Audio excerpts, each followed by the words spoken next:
Good evening, ladies and gentlemen.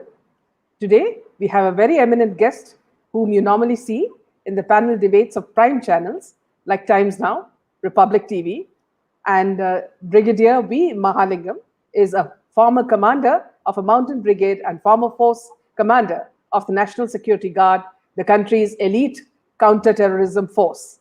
He's a highly regarded defense and strategic analyst and an author. Welcome, sir, to Candid Meena. Thank you, Meena. Good evening. Yes, people are waiting to hear from you, sir. So, first of all, so I'll just before make a brief. We start the discussion. Yes, please.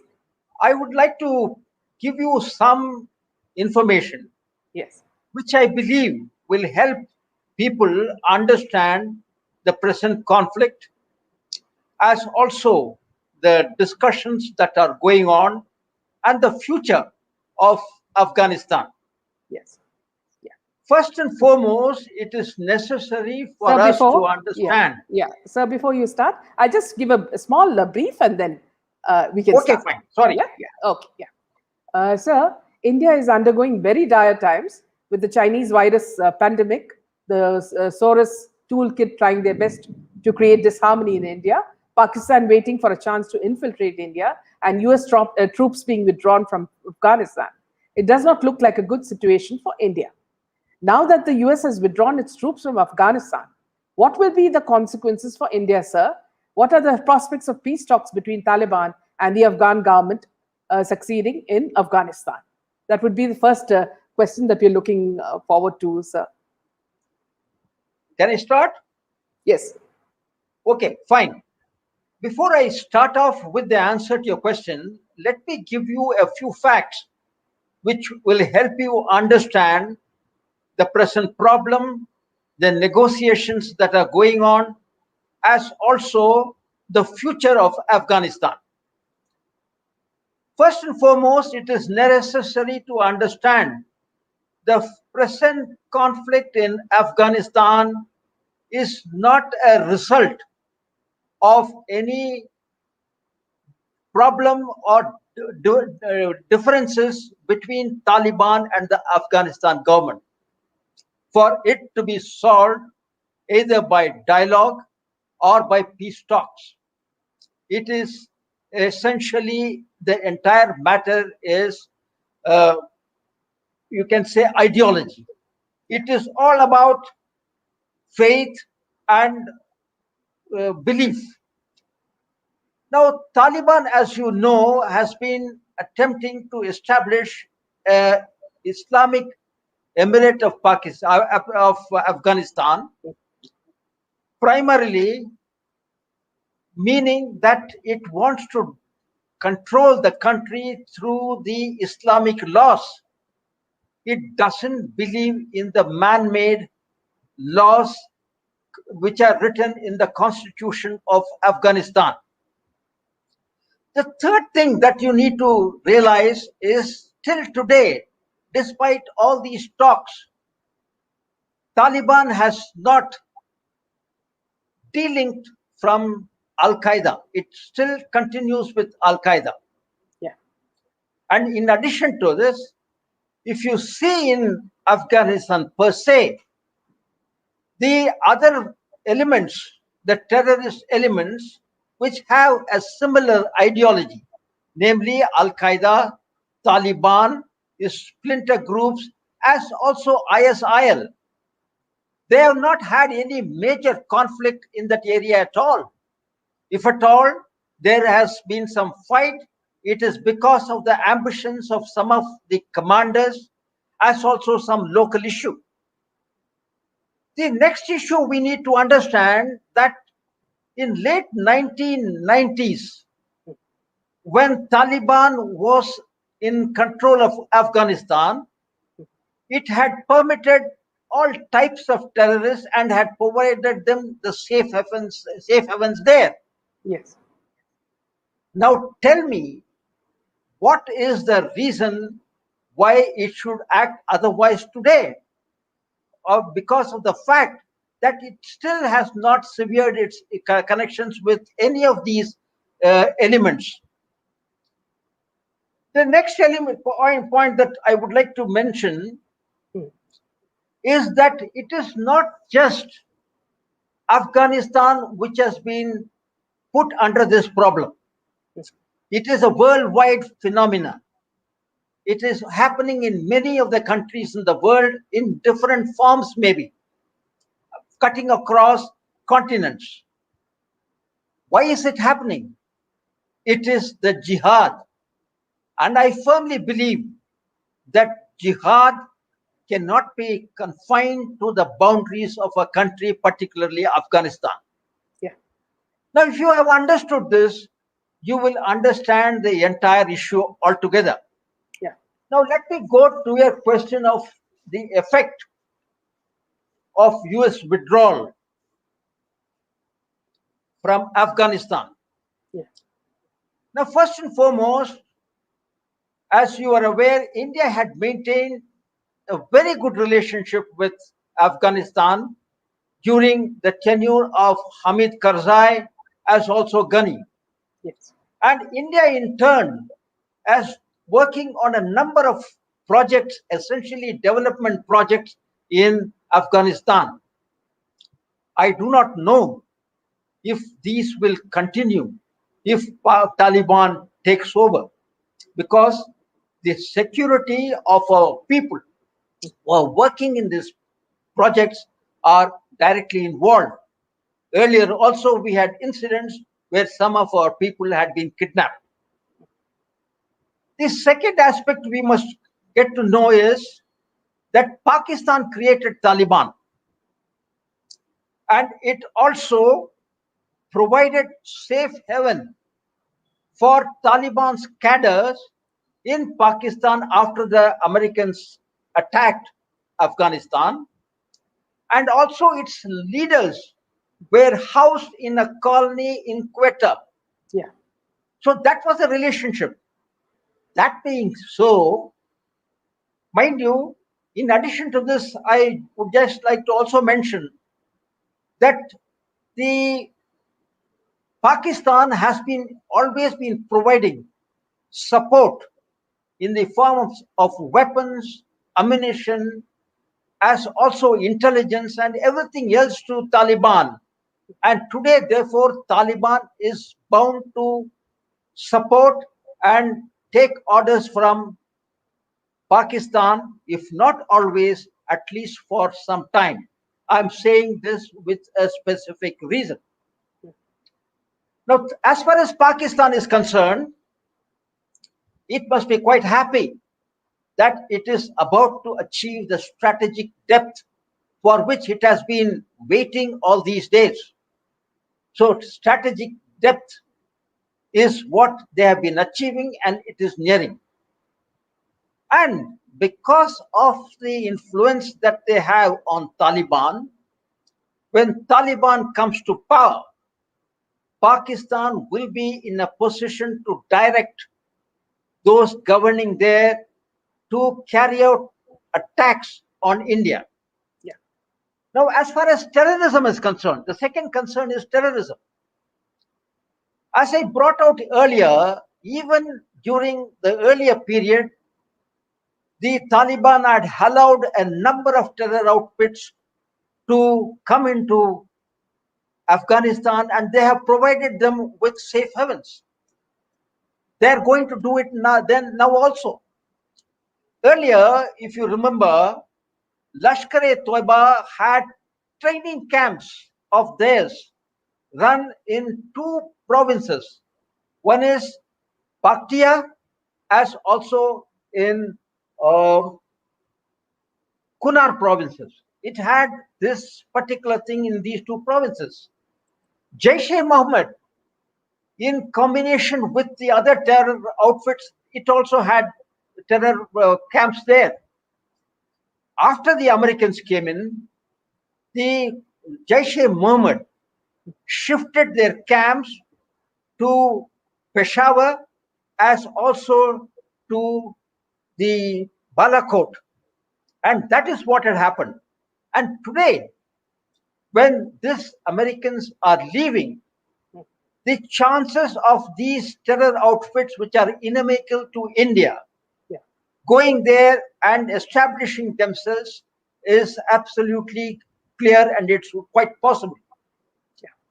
And I would also like to mention, even today, there are a number of terror elements which are there in Afghanistan, protected by the Taliban. The Haqqani network is yet another problem. Haqqani network is inimical to India. It is controlled by the ISI of Pakistan. Yes. And it is very possible that they can use the Haqqani network to target India. And lastly, but not the least, I would like to mention that the Taliban being in control of Afghanistan provides deniability to Pakistan. In case it wishes to, it can order the attack on India, which will be carried out by any of the elements which are there in Afghanistan. And at the same time, the world will not be able to criticize Pakistan, including, when I say world, it also includes the Financial Action Task Force, because anything that comes into India would be seen as coming from Pakistan. And with that deniability, Pakistan will also be ensured that there are no retaliation from India on Pakistan. You must understand, the Pakistan's military was not in very good mood when India carried out attacks on Balakot as well as surgical strike earlier. That has brought bad name to Pakistan's military. They would not like to have that. Therefore, if you see, essentially this is going to be our problem when the Taliban sort of comes into power. As far as power is concerned, I do not know when that is going to happen. Whether it's going to happen now, maybe a year, but the Taliban are preparing to capture Kabul. That must be understood. Now, I'll slightly digress and tell you, you will ask me, how do you say that Taliban is trying to capture Kabul? First of all, there are a number of reports which come in to say that Taliban is establishing checkposts on roads converging onto Kabul. And most important of these is the road coming from north in the sense from the area, I will mention the name, from north to Kabul. Now, it is also reported in Washington Post that the Taliban has established 10 roadblocks, or rather checkposts, in this road coming from Kunduz. Kunduz was the name which I missed. Kunduz to this place. Kunduz, you must remember, it has got a dry port called Sher Khan. This Sher Khan is the place through which the Central Asian countries send whatever they have to send to Afghanistan. And if they block that, the supplies into Afghanistan is stopped. The second issue, which I had tweeted, you mentioned to me sometime earlier, about the dam, which they are controlling presently. When they control the dam, it implies that the water flow to both agriculturists as also to the drinking water can be controlled by them. The Dala Dam. Thirdly, in Kandahar. The Dala in Kandahar and other places also. The third point which you must understand is Taliban has been collecting electric bills on behalf of the company which is providing electricity to consumers. So they would be in a position to switch off and switch on the power also. So militarily speaking, when you want to capture a place as big as Kabul, there is a need to sort of isolate that place. So isolation is possible by roads not coming in, water being controlled, electricity being controlled. These are early signs. I mean, as a military man, I can see these are the possible reasons why this is happening. Yeah. Now you can go ahead with the next question. Yeah, so by crippling their economy or by stopping trade into their city, isn't it going to backfire on them? No, there is no question of backfire. You must understand the Taliban controls the people with the gun. There cannot be any backfire. They use the gun freely. They have no restriction. They have no laws.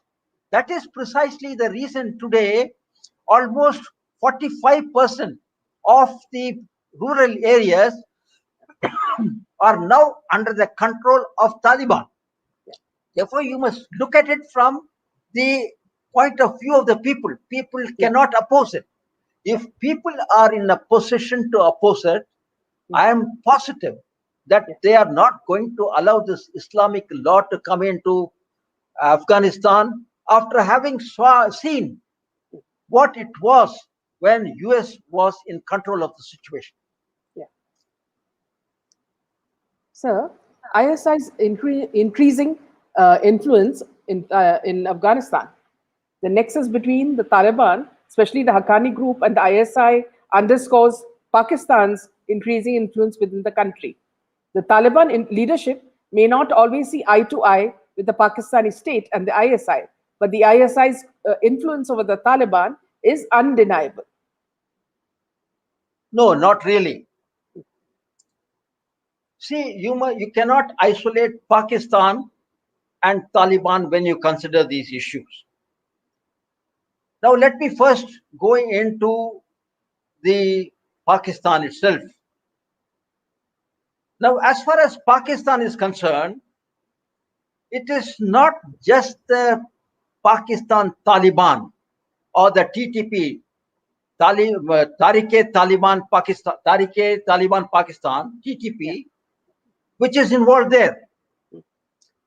There is yet another more virulent party called as the TLP, Tehrik-e-Labbaik Pakistan, which is very popular and in fact which had held both the Pakistan military and the civil government to ransom very recently. So to believe that this thing is going to happen, it's not likely. But I must tell you, you were mentioning about the relationship between the Taliban and things like that. Yeah. I also mentioned earlier during my answering one of your questions that it is the Taliban's influence on Pakistan is not going to be eternal. Why did I say this? Now, in as far as Pakistan is concerned, in a way, even today, the Al-Qaeda has influence over it. The Al-Qaeda leader, Ayman al-Zawahiri, in his first instructions to the jihadis, I don't know whether he's still alive or not because there are varying reports coming in about him. He has said that our fight in Afghanistan is to get rid of the Americans. Yes. On the other hand, our fight in Pakistan is going to be to ensure that Pakistan establishes a Islamic emirate in Pakistan and brings about Islamic law there. Yeah. in his book, which was also written sometime in 2013, he also comes out and says, Pakistan is not an Islamic country. The terminology Islamic Republic is misleading.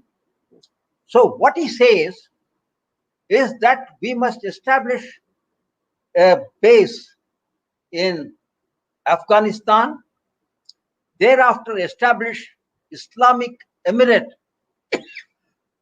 in Pakistan, and then spread jihad elsewhere. This is the concept that he has advocated. Yeah. Now, if you see, as regards Tariq-e-Labbaik is concerned, what are their demands? Have you noticed any demand that they have projected, excepting one which they said they wanted the diplomatic relations with France to be sort of scrapped? That is what they wanted. They never came out openly with what their demands are. Why are they fighting? What is this all about? Yeah. In my own opinion, I may be wrong, is that they may be the instrument of Al-Qaeda to bring about Islamic rule in Pakistan. Yeah. If that is true, and if that happens, the Taliban may not be in a position to support the present setup in Pakistan. That must be understood.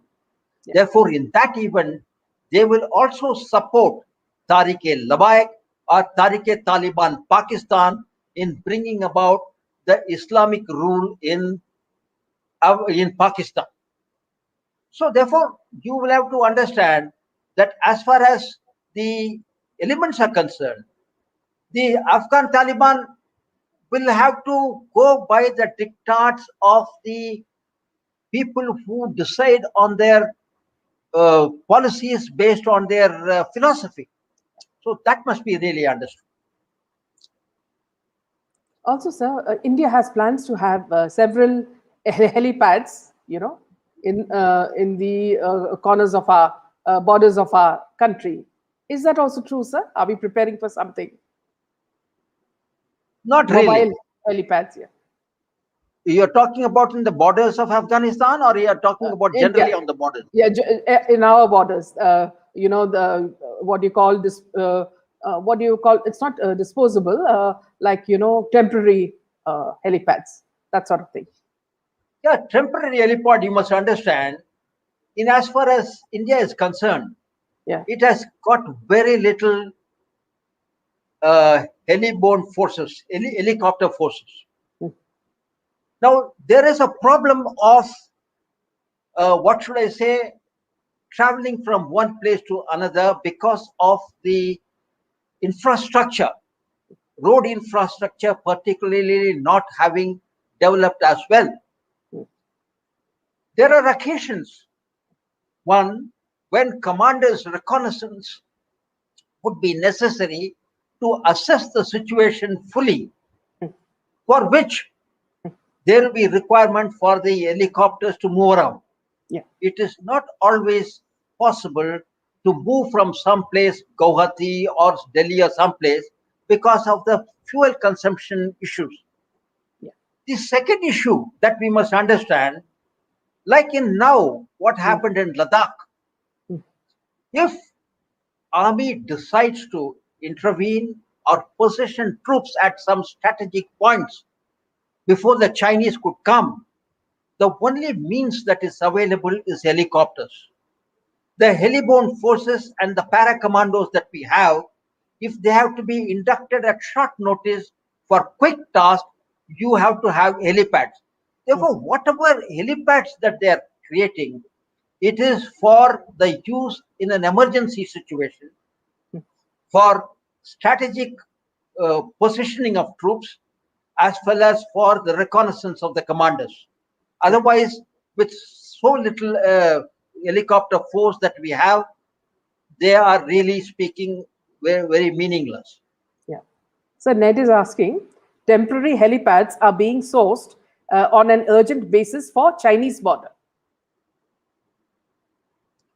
Absolutely. Chinese border, because Chinese border, see, you must understand the Chinese interest.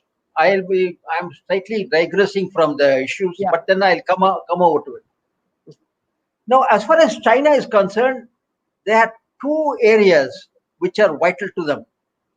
One is Arunachal Pradesh, the other one is Ladakh. Mm. Why is it important? You must understand the Chinese National Highway G219 passes north of Ladakh, which can be dominated by Indian elements which are sitting in Ladakh or positioning themselves elsewhere. Yeah. In fact, I would put it that one of the reasons why the Chinese went into this confrontation recently is to protect G219. Understand this, the strategic importance of G219 is very significant.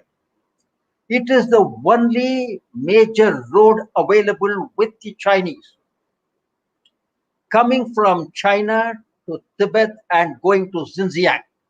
If that road is cut off, Xinjiang is cut off. In addition to that, the Chinese have also converting the Karakoram highway, which they had. They are trying to connect it to the Gwadar port and then taking up to Kashgar. Yeah. How far they have improved, I do not know. Nevertheless, any movement of Chinese troops, Chinese material from mainland to Xinjiang will have to pass through this G219. That's one reason. Now, secondly, I was talking about this, what you call Tawang. Tawang's importance is because of Tibet. Mm. The Chinese believe Mm. if Tawang is still with India, the elements in Tibet Mm. will be more inclined towards India Mm. and to the Indians, the Tibetans there, Mm. rather than to Chinese rules and Chinese rule. Mm. So they would like to keep that in their hand, Mm. appoint it's their own Dalai Lama, and tell them we are caring for you. So, in as far as China is concerned, in fact, that is one of the thing which I wanted to bring out. The China is not going to have any major war with us. Let's understand. Their requirement is these two: Tawang for the sake of Tibet, controlling Tibet rather, and Ladakh to control the G219, which is very vital for the link with Xinjiang. Right. Okay. Moving on to the next question. With the COVID second strain virus, many call it a bioweapon by the Chinese to cripple India. What is strange is that, sir, none of the countries in our borders have faced any problem. It's only India that is facing the second surge, and it is so bad that almost every state has gone into a lockdown. So, was it specifically meant for India? And is it man-made, this virus, the second surge? Now, this is a question which, anyway, let me tell you, are there any evidences to say that even the first COVID attack which came into the world came out from China, though we keep on saying that is Wuhan COVID, Wuhan virus, that's what we keep on. There is no concrete evidence. You cannot blame any country by this particular, just by speculation and views. But I would like to say, didn't United States and the Europe have COVID in mass numbers earlier? Yes. They were, but nobody talked of that at that point in time. Thirdly, if you see the COVID issue in toto, as far as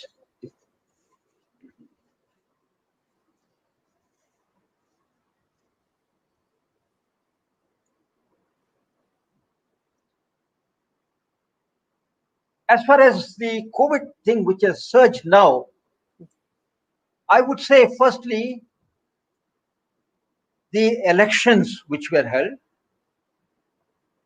which had to have election rallies, then the polling, then followed by the election victory marches. Then on top of it, we had the Kumbh Mela. Did you see? I've seen the photographs of just Chennai, an aerial photograph probably taken from some high-rise building. Over 2 to 3 lakhs of people, and none of them wearing a mask or any question of any social distancing. How would you expect COVID to not spread in India under those circumstances? I mean, it is a created one. It has been created by us. We can't put the blame on China for mistake that we have done. After the first COVID attack came in, we should have been very conspicuously be aware of what's happened.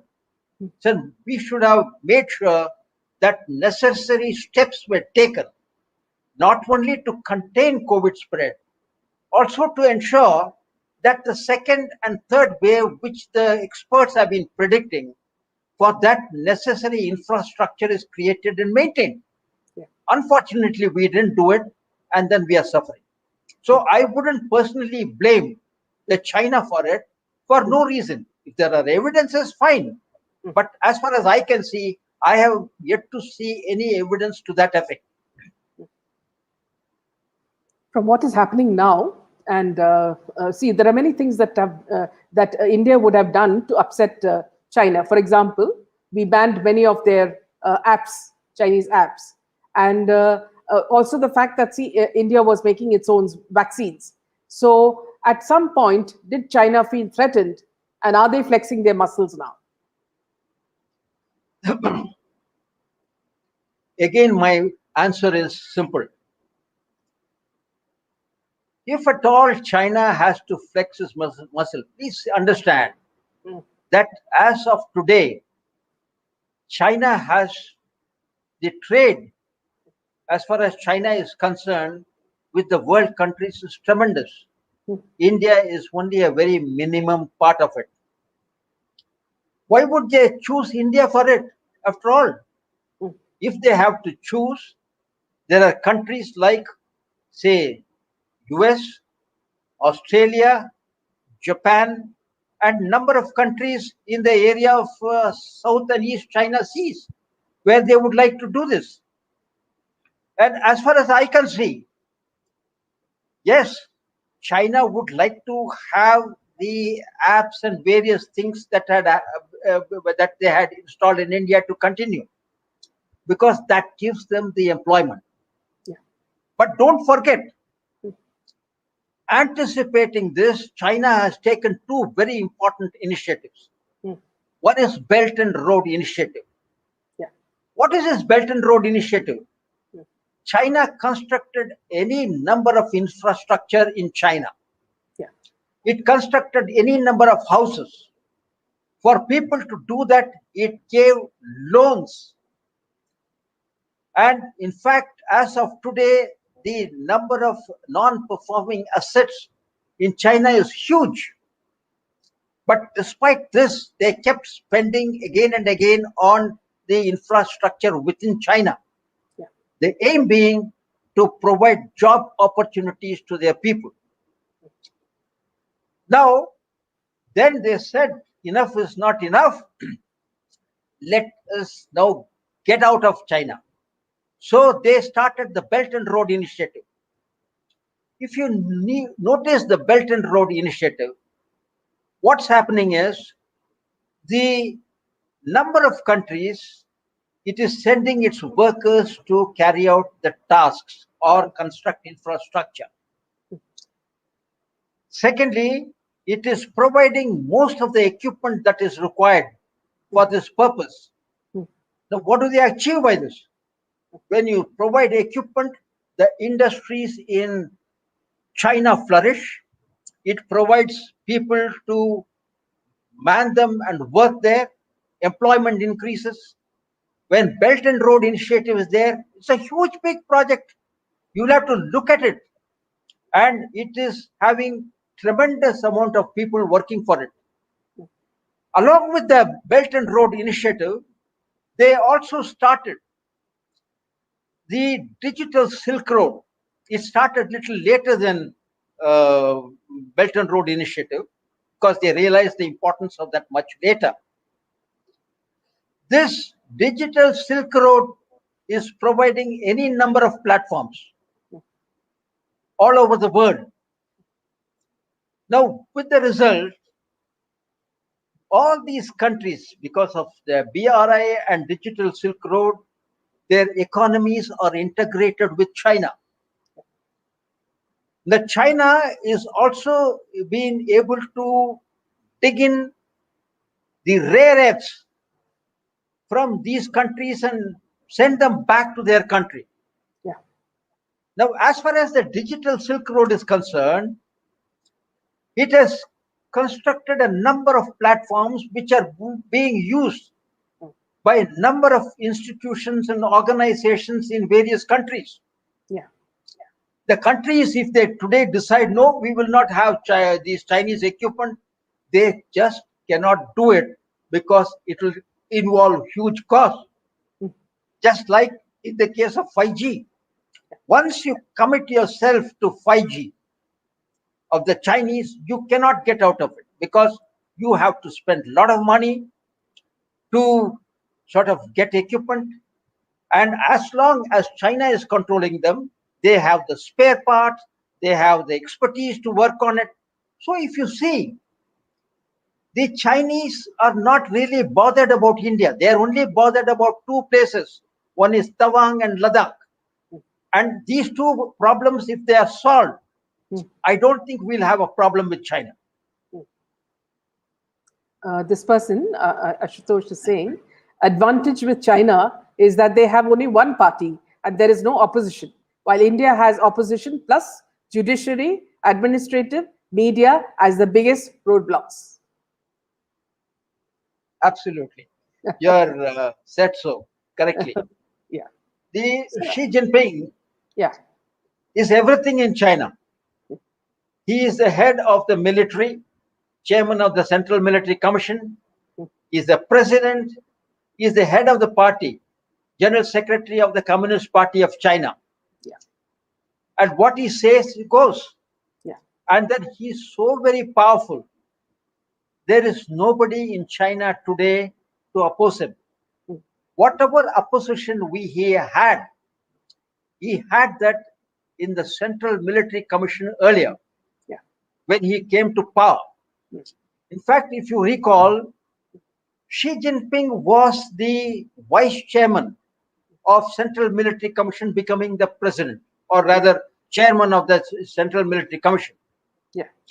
The first act that he took after becoming the chairman and the general secretary of the Communist Party was to remove the two of the vice chairman who were in the Central Military Commission, General Kaiho and the other gentleman, I'm forgetting his name. These two people he just removed and he placed his own people there. Yeah. So he has done everything to control the military. Military is in total control of Xi Jinping as of today. Though there are I can see number of video channels, messages, news coming about saying that there is opposition to Xi Jinping, there may be a coup, whatever they are saying. But I don't see that because that he is so very powerful. There won't be a person in China who will have the guts to do it. The only person who probably had was the previous Joint Chief of Staff. His name I'm forgetting. that gentleman was controlling the Chinese military. And at one point in time, he was very much opposed to the two army officers as vice chairman being removed. And therefore, he expressed some opposition to it. And China, Xi Jinping got him arrested immediately and then got rid of him. Today, nobody knows where he is. If I remember the name, I'll tell you. Yeah. Sir, if a layman were to ask you. His name is General Fang Fenghui. Okay. See, I'm forgetting because of age, you see. No, Okay. you're very sharp, sir. Sir, so suppose, a layman would ask, if, Xi Jinping, he wants to become the, most powerful power in the world, what is he going to do with this power?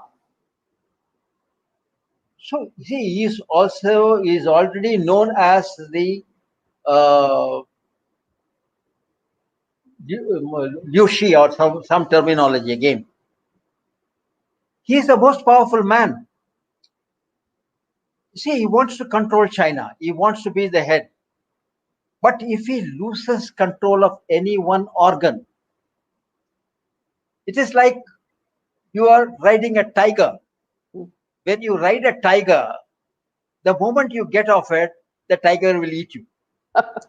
So he understands this. Therefore, he is sort of making sure that he is in power. Yeah. And then he is still now, please remember, he has not even named anyone his successor. That's the state. Yeah. Yeah. Sir, another question. See, there are a lot of internal threats in India. For example, the farmers' agitation was one, which was controlled by the world through Soros and the toolkit. What do you see about this? Who's trying to tear India apart? And do they want to remove Modi ji like they removed Trump from USA? See, India is a democratic country. We must understand that. I also see a number of posts which are very critical of the Prime Minister Modi. Now, when the earlier governments were there, I've seen a number of people telling me and openly coming out saying that we need a martial law for some years. We need to control things. Now, he seems to be controlling things. Now, as far as the internal situation is concerned, it is very important. See, the India's power and stature in the world increases manifold if there is cohesion within the country. That is very, very important. We must see that. If that is to happen, I think there has to be a give and take on both sides. The Prime Minister has to listen to more voices. He has to listen to more people. And things which are important needs to be discussed in Parliament. I'm sure there will be tremendous amount of opposition. People will say any number of things. But you have to give them an opportunity to talk, to express their views. Take, for example, this farm laws,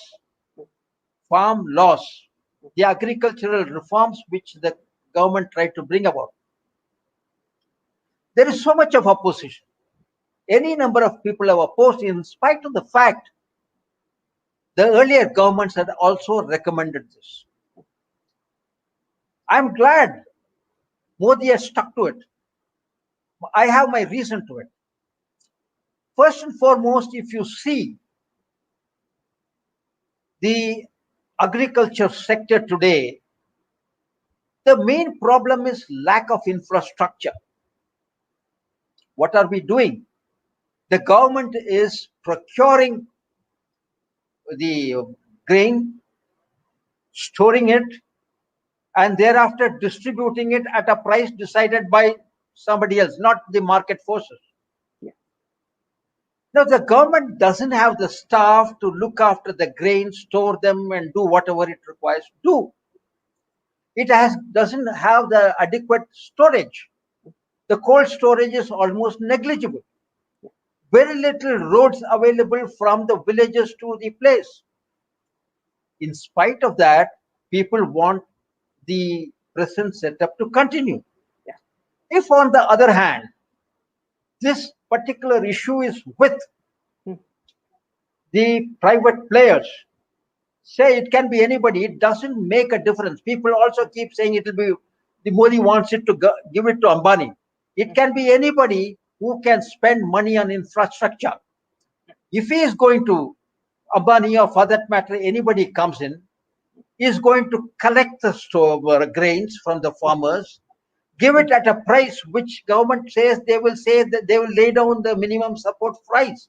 If it gives it at a minimum support price or higher, and then construct infrastructure like the cold storage, road, provide transport to go to the village and collect grains from wherever it is. Thereafter, clean it, pack it, and then sell it in the market. If they can do it, should we adopt that, or should we go by this? I think people have not been either. I think the government of India has not been clear in projecting these issues to them. And as a result, mind you, I want to mention one more issue on this. Where is the money coming from for all this thing which the government is doing? It is a taxpayer's money. Should the taxpayer's money be locked up in this, with the grains rotting in the godown put inside that? Whereas that money, the taxpayer's money, should be used for the social sector, healthcare, education, and so on and so forth. And these infrastructure needs can be met by the private players. After all, they are making profit. And the government will also earn some revenue out of that. I think this aspect, the government, I don't think has been able to put across to the people. And therefore, I believe that such issues come up, and unfortunately, our opposition will oppose everything that the government says, without analyzing, without coming to it. So, can't say much more than this. So another problem that India faces is that our temple money is being used for other things, whereas other religious institutions, their money is not touched. For example, in Kerala, a lot of the money from Guruvayur temple has been used by this government, saying that it is for COVID. Now they are planning to take all the resources from Padmanabha temple also. So why are they doing this to only one religious institution and not to the others? Meena, I'm sorry, I won't be able to answer this question. Okay, yeah, that's fine. I hope you don't mind. Yeah, no, it doesn't matter. So another thing I wanted to ask you, in your experience, Brigadier, can you tell us some of the challenges that you faced in your tenure? As far as army is concerned, army is a lovely career. I mean, in my time, the promotions were very, very genuine. If somebody was told that you are not promoted, that gentleman believed really that he really didn't deserve, and there were people who were above him. As far as challenges are concerned, see, army has got to be a challenge. It cannot be otherwise. For example, when I was commissioned, I went straight away to a place called Cholamu, which is somewhere second lieutenant. I was not even 20 years of age. I was a few months short of 20. And I walked from the battalion headquarters to my post 7 days. And I was given one mule initially up to a certain point, and that mule was subsequently replaced by a yak subsequently. And there was one Naik who accompanied me. Well, this is a challenge. I like that, going myself. right on top at the Cholamu post. It was roughly about 13,000 feet or so. Yeah. There I had a total of about 10 or 11 men. There was only one barrack, wooden barrack. We all slept there. There was no water source. Mm. The only water source that was available was one day's turnaround. That means the soldiers used to go to a lake called Cholamu, Mm. and they used to dig, and then inside the lake they will find water. They will fill it up in pakals, the water containers, carry it from there and come. You could, there not a vegetation, not a blade of grass. Yeah. You could see the whole lot of them there. And they used to come walking. And when they came here, we had a system that there will be bathing and washing will be only once in 11 days. So, like anybody else, I was also with them, and I used to get a bucket of hot water and some water for washing my clothes. Yeah. My men never allowed me to wash my clothes. They used to snatch it from me and said, Saab, you will not do this. But other than that, I used to wash there. We used to sing songs. We used to play games, everything inside the barracks. Yeah. And as far as our duties are concerned, the men had to go for fetching water, the whole lot of them, 10. Myself and one nursing assistant whom I had, because it was a high altitude area, Yeah. we used to carry our weapons and walk all along the borders Yeah. just to see that there are no footprints of any human being there. And if it is there, we are satisfied. I used to give a report saying that checked, no human footings, everything is fine. That was the type of life that we led. But subsequently, I'm told, I'm not too sure, the army is also slowly changing like what our country is. As far as challenges are concerned, in service, I never had any challenge to face. The battalion to which I belonged, the troops whom I commanded, they made sure that I never had any problem. I'll give you one small incident. Yeah. We were in a peace station, Alwar. Mm. I had just got married and my wife had joined me. And there was a problem of storing water. Yeah. And in those days, our salary was so less Mm. that at best I could buy 2 buckets to fill up water and keep. And when the water came, we used to rush there and have bath. So my orderly who was with me, he probably went and told my company 2IC. I never knew what happened. One day when had gone to the training area, this gentleman came to my house. He said Ram Ram to my wife, went inside and saw the house, and he found that there is no drum to store water rather. And you wouldn't believe it. The next day morning, a drum properly painted with a lid was in my house. I got very annoyed with my orderly. I said, why the hell have you gone and told him? He says, "Saab, मैंने नहीं बताया, मैंने कुछ नहीं बताया." ये साहब ने, अच्युतन साहब, his name is. He says, Achuthan साहब खुद इधर आया, उन्होंने देखा, उन्होंने इसके मेरे पास दिया, बोला इसके घर में रखो. I went and fired the JCO. I said, how much money have you spent on painting? And some money he mentioned. I gave him the money and that settled the matter. So that is how people used to take care of you. Yeah. If you want, I will tell you another incident. Yeah, please, sir. Am I running out of time? No, absolutely.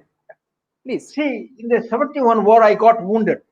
I'll cut short it. Yeah. A BTM shell, when the enemy's counterattack was coming in, landed right inside my trench. Myself, 2IC, and 2 radio operators were in the trench, and the shell landed right inside the trench, and we were buried. Heavy shelling was going on because it was the preparatory bombardment for the enemy's counterattack. Yeah. and you wouldn't believe it. The men shouted, saying, Mahalingam Saab ko chot lag gaya. The whole lot of them came rushing in, pulled us out of the trench. Out of 5 in the trench, 3 died there instantly. Myself and 2 IC, there were no ambulances or anything available to evacuate us. And therefore, they called RCL vehicle with the gun, put us inside that, and evacuated us through the minefield. Yeah. I mean, I survived because God was willing. So this is the type of, all that they did was, despite the fact any shell could have killed them also. Yes. They didn't have to really take me out and care for me. That is the type of care that this Indian Army gives to a soldier. Yeah. So what do you think about certain politicians? What do you think about certain politicians who make fun of the armed forces and give certain comments and then wait for people to respond? Certain parties. Very unfortunate. If you ask me, they don't really know what the armed forces are all about. They don't know their ethos. They don't know. They are selfless people. Just imagine why a Tambi from Chennai should go to Kashmir and lose his life just for the pay that he is getting, a few thousand rupees that he is getting. Especially in our time, a soldier used to get nothing more than 2,000 or 3,000 rupees in hand. Yeah. So therefore, they are not understanding the real sacrifice that these people are doing. They really don't have to do all these things. So what can I tell about them? These people need to get educated. They need to see the larger picture. And if need be, I would even recommend they should go and live with the troops in field area for a couple of days and see how they are living and how they are treating him and everybody else. Yeah. The troops work throughout the day, morning and evening. They have no rest excepting for the night when they go to bed. Yes. And that too after doing their duties. So if they criticize army, they want the others to this thing, I would only say it is, what can I say? Yeah. So it's important for our younger generation to have a complete idea of what our armed forces undergo and treat them as our real heroes, not the film actors that they see on celluloid.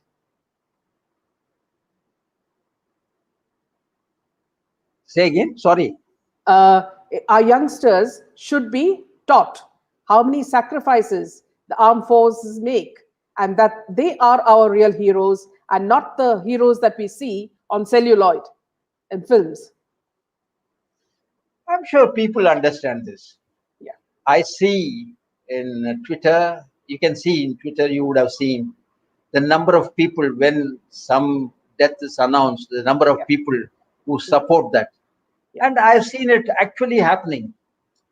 Particularly in Punjab, for example, even when we go for a training exercise, they will not allow you to cook your food. The company consisting of almost about 150 people, they will bring food from somewhere, God alone knows where. They will make sure you eat that. They will not allow you to cook. That is the type of people that we have. And if some politicians or some vested interests criticize or find fault with the army, well, I would say that is the amount of knowledge and patriotism really they have. I wouldn't say more than that. Thank you, sir. We all respect you and your contribution to us and our country. And we will meet in another session as well. Thank you so much from our viewers for this beautiful session, sir. Thank you, Meena. Grateful to you for giving me an opportunity to talk to your channel.